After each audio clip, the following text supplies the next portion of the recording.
Hello दोस्तों, पिछले कुछ दिनों में डॉलर के मुकाबले रुपया वीक हुआ है। रुपए में गिरावट बढ़कर 80 से भी ज्यादा हो गई है और अभी डॉलर के मुकाबले रुपया 82 के आसपास ट्रेड कर रहा है। आज की वीडियो में हम बात करेंगे कि क्यों रुपए के कमजोर होने से शेयर मार्केट गिरनी शुरू हो जाती है और क्या कमजोर रुपया सारी कंपनीज के लिए बुरा है।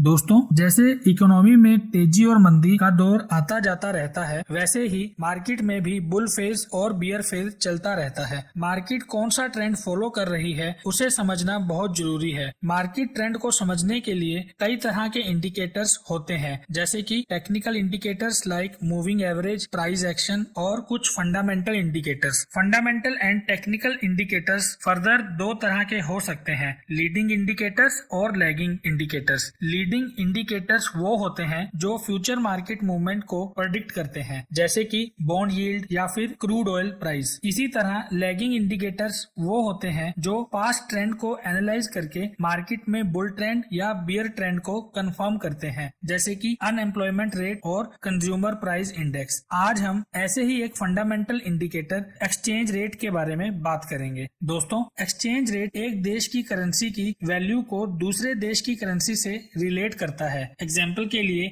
अगर हमें $1 खरीदना है और बदले में 75 रुपए देने पड़े तो उसे हम 75 रुपए पर डॉलर का एक्सचेंज रेट बोलेंगे। इंडियन रुपए के हिसाब से बात करें, अगर एक्सचेंज रेट कम होता है डॉलर के मुकाबले तो रुपया स्ट्रॉन्ग माना जाता है, और अगर एक्सचेंज रेट बढ़ता है तो डॉलर के मुकाबले रुपया कमजोर हो रहा होता है। रुपए में कमजोरी का मतलब ये है कि $1 को खरीदने के लिए हमें ज्यादा रुपए देने पड़ते हैं। ये सब देखकर हमारे दिमाग में एक क्वेश्चन आता है कि हमें डॉलर खरीदना ही क्यों पड़ता है।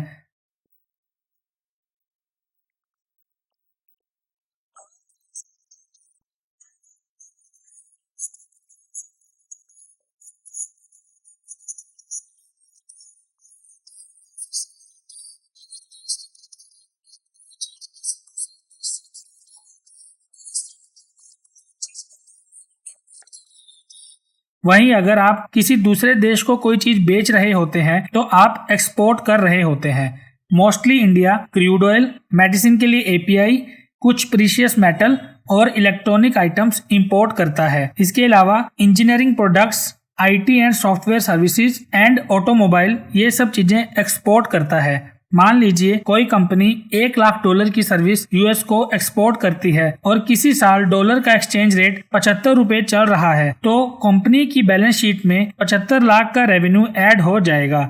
वहीं अगर एक्सचेंज रेट बढ़कर 80 हो जाता है तो कंपनी की बैलेंस शीट में 80 लाख का रेवेन्यू ऐड होगा। ज्यादा रेवेन्यू मतलब कंपनी के स्टॉक प्राइस में ग्रोथ के चांसेस ज्यादा। वहीं मान लीजिए कोई कंपनी जिसको अपना प्रोडक्ट बनाने के लिए क्रूड ऑयल की जरूरत है, जैसे कि पेट्रोकेमिकल बिजनेस से जुड़ी रिलायंस इंडस्ट्रीज, ऐसी कंपनी को क्रूड ऑयल इंपोर्ट करवाना पड़ता है। इस केस में अगर रुपया डॉलर के मुकाबले स्ट्रॉन्ग होगा, यानी कि $1 के लिए हमें कम रुपए देने होंगे, तो कंपनी को ऑयल इंपोर्ट करवाने के लिए कम रुपए खर्च करने पड़ेंगे।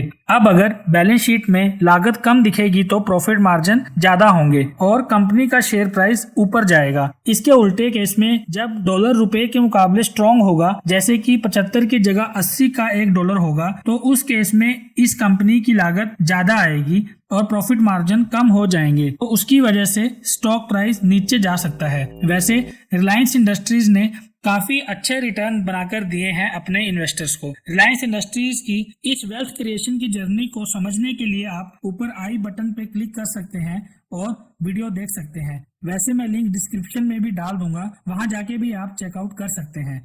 यहाँ एक बात बहुत ध्यान देने वाली है कि ये सारा सिनेरियो जो हम अभी डिस्कस कर रहे हैं वो तभी वैलिड है जब बाकी फैक्टर्स कांस्टेंट रहे। जैसे कि इंडिया की मोस्टली आईटी कंपनीज का केस ही ले लें, जो अपनी आईटी सर्विसेज एक्सपोर्ट करती हैं। क्योंकि रुपया डॉलर के मुकाबले वीक पड़ रहा है तो आईटी कंपनीज का रेवेन्यू बढ़ना चाहिए, जिसकी वजह से स्टॉक प्राइस भी बढ़ना चाहिए। बट ऐसा कुछ भी दूर दूर तक नहीं हो रहा है। आईटी कंपनीज के शेयर्स में जबरदस्त गिरावट देखी जा रही है पिछले कुछ महीनों से। से। इसीलिए एक्सचेंज रेट या किसी भी इंडिकेटर को आप सिंगल स्टैंड अलोन बेसिस पे यूज नहीं कर सकते। जैसे कि अभी के सिनेरियो में डॉलर में स्ट्रेंथ डिमांड ज्यादा होने की वजह से नहीं बल्कि सप्लाई कम होने की वजह से है, क्योंकि यूएस में फेडरल बैंक डॉलर की सप्लाई को कम कर रहा है रेट ऑफ इंटरेस्ट इंक्रीज करके। अब अगर फॉरेन कंपनीज के पास कम डॉलर होंगे खर्च करने के लिए, तो जिस सर्विस के लिए पहले कोई कंपनी $1,00,000 खर्च करने के लिए तैयार थी, अब वो उतना खर्च नहीं करेगी, जिसकी वजह से इंडियन आईटी कंपनीज का रेवेन्यू कम हो रहा है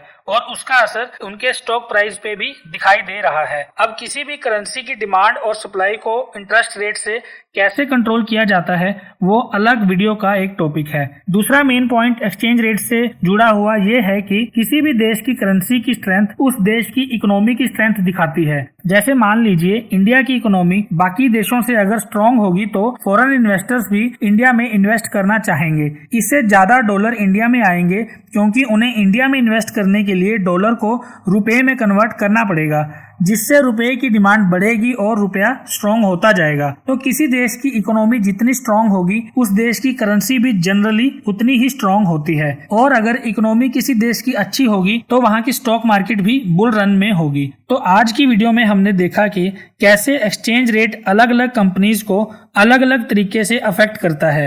एक्सपोर्ट ओरिएंटेड कंपनीज के लिए जहां मजबूत डॉलर ज्यादा रेवेन्यू जनरेट करके देता है, वहीं जिन कंपनीज के लिए रॉ मटेरियल इंपोर्ट किया जाता है उनके लिए स्ट्रॉन्ग डॉलर का नेगेटिव इफेक्ट पड़ता है। ओवरऑल इमर्जिंग इकोनॉमीज जैसे कि इंडियन इकोनॉमी है, वहां पर मोस्टली ट्रेड डेफिसिट ही रहता है, मतलब कि हमारे इंपोर्ट्स एक्सपोर्ट से ज्यादा ही रहते हैं, जिसकी वजह से मजबूत डॉलर हमारी इंडियन इकोनॉमी को नेगेटिवली इम्पैक्ट करता है।